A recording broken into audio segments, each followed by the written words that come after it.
And right now we're talking to Republican Representative for California's 22nd Congressional District, David Valadao, live from Washington, D.C. Good morning, Congressman. Thanks for joining us. Morning. Thanks for having me. You introduced the Safeguarding Our Supply Chains Act. What can you tell us about that? Why did you introduce it, and what will it do?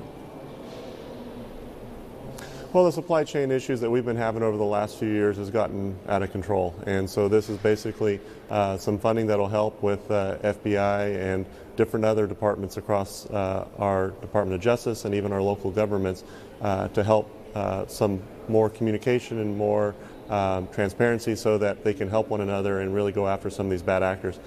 We do understand that some of these are larger groups or stronger groups. It's not just individual rank and file type thieves, but these are cartel type situations, and we need to address it quickly. And you also signed on to a letter urging Governor Newsom to let Californians have a vote on Prop 47 reforms. Have you had any kind of response from that? Not that I know of. I mean, obviously, Prop 47, AB 109, and other actions that have happened in Sacramento have made Californians' life a lot more difficult. Obviously, crime has skyrocketed and people feel it. And the idea that our DAs and so many in our law enforcement community are trying to fix that, and our governor is trying to stand in the way with some of his friends in Sacramento, is frustrating. So a group of us led by Kevin Kiley of California signed a letter saying, Governor, get out of the way, allow people to actually try to solve some problems for our constituents. And also, the Bureau of Reclamation just announced that they're increasing water allocations for south of the Delta contractors. Is that something they could have done a lot sooner? Well, and that's something we believe they should have done a lot sooner. Obviously, 50% in the end of June is a good number, but it's not where it should be. It should have been higher, and it should have been sooner. They waited 2 months to raise it from 40% to 50%, and a lot of these farmers have already not just made decisions on what they're going to plant, but have already done or not have already planted or not planted certain fields just because they had no idea they were going to get this extra 10% of water. Is there anything they can do now that they know they're getting the 10%, or is that ship sailed, to mix my metaphors?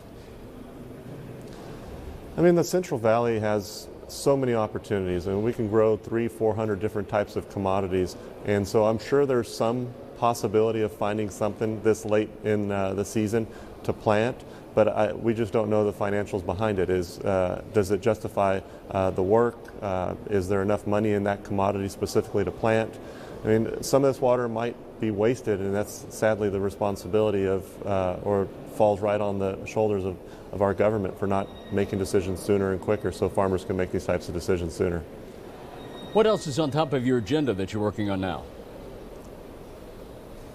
Well, right now we're going through the appropriations process. We've passed one bill, the Military Construction Veterans Affairs funding bill, off the House floor. This week we're working on 3 more, so defense appropriations, homeland security appropriations, and state and foreign ops appropriations. There's 12 bills total, and our hope is by the end of the week we'll have 4 of the 12 off the House floor and sent over to the Senate so the Senate can start doing their work. Congressman David Valadao, thank you so much for joining us this morning.